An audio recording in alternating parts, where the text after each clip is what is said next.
कलावती ने अपनी जीर्ण शीर्ण किताब खोली और एक पुराना जटिल मंत्र पढ़ा जिसकी भाषा किसी को समझ नहीं आ रही थी, लेकिन उसकी गूंज दिल को कंपा रही थी।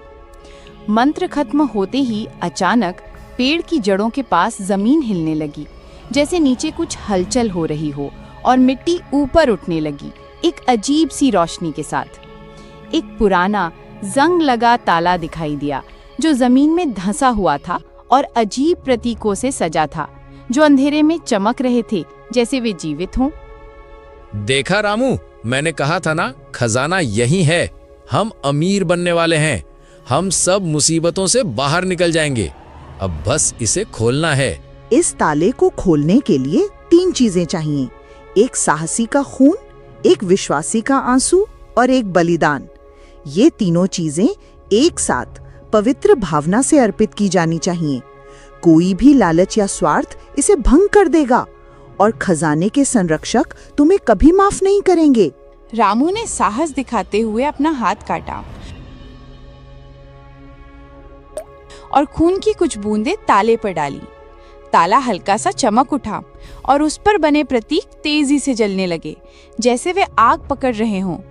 शेखर ने अपनी माँ की याद में आंसू बहाए और ताले पर डाले। आंसू गिरते ही ताले से एक धीमी रहस्यमयी गूंज सुनाई दी, जैसे पेड़ खुद बोल रहा हो या कोई अदृश्य शक्ति जगा हो। लेकिन बलिदान का मतलब क्या था? कलावती ने अभी तक कोई संकेत नहीं दिया था।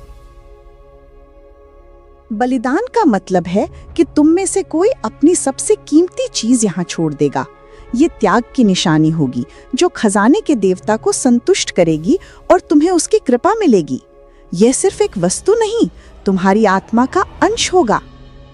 रामू ने अपनी माँ की दी हुई एक पुरानी चांदी की अंगूठी निकाली जो उसके लिए सबसे कीमती थी, उसकी माँ की आखिरी याद, और उसने कभी उसे खुद से दूर नहीं किया था। उसने आंखें बंद करके उसे ताले के पास रख दिया। उसके चेहरे पर दर्द और दृढ़ता थी। शेखर ने अपनी जेब से एक पुराना चमचमाता सिक्का निकाला जो उसके दादाजी का था। वो उसे देने में हिचकिचा रहा था, उसके हाथ कांप रहे थे। उसके चेहरे पर लालच साफ दिख रहा था, लेकिन खजाने की भूख ने उसे मजबूर किया। उसने भी उसे रख दिया, लेकिन कलावती ने कुछ नहीं दिया।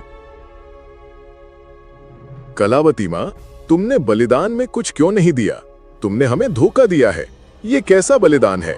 मेरा बलिदान मेरा समय है जो मैं तुम्हें दे रही हूँ, और मेरा ज्ञान जो मैं तुम्हें इस यात्रा में दे रही हूँ। तुम दोनों ने जो दिया वो तुम्हारे लिए कीमती था, मेरे लिए नहीं। मेरा बलिदान अलग है और तुम इसे अभी नहीं समझोगे। मेरा जीवन ही मेरा बलिदान है। रामू को शक हुआ, लेकिन तभी ताला एक तेज गड़गड़ाहट जैसी आवाज के साथ खुल गया, जैसे सदियों का रहस्य खुल रहा हो, और जमीन भी कांपने लगी। जमीन में एक गहरा अंधेरा गड्ढा दिखाई दिया जिसमें एक चमकता हुआ पुराना संदूक रखा था। उसकी चमक इतनी तेज थी कि आंखें चौंधिया गईं, और उसमें से एक अजीब सी मीठी सुगंध आ रही थी जो मन को भ्रमित कर सकती थी। कलावती ने बलिदान नहीं दिया, लेकिन ताला खुल गया। क्या उसने मंत्र में कुछ छिपाया था, या उसके ज्ञान का दावा सिर्फ एक बहाना था? क्या वो इन दोनों को सिर्फ मोहरा बना रही थी, या वो इस खजाने से जुड़ी किसी और गुप्त योजना का हिस्सा थी? क्या उसके जीवन का बलिदान ही वो थी, या कोई और गहरा राज था? संदूक में क्या था? क्या ये वाकई खजाना था, या कोई और रहस्य, कोई जाल? क्या सूरज आ रहा था?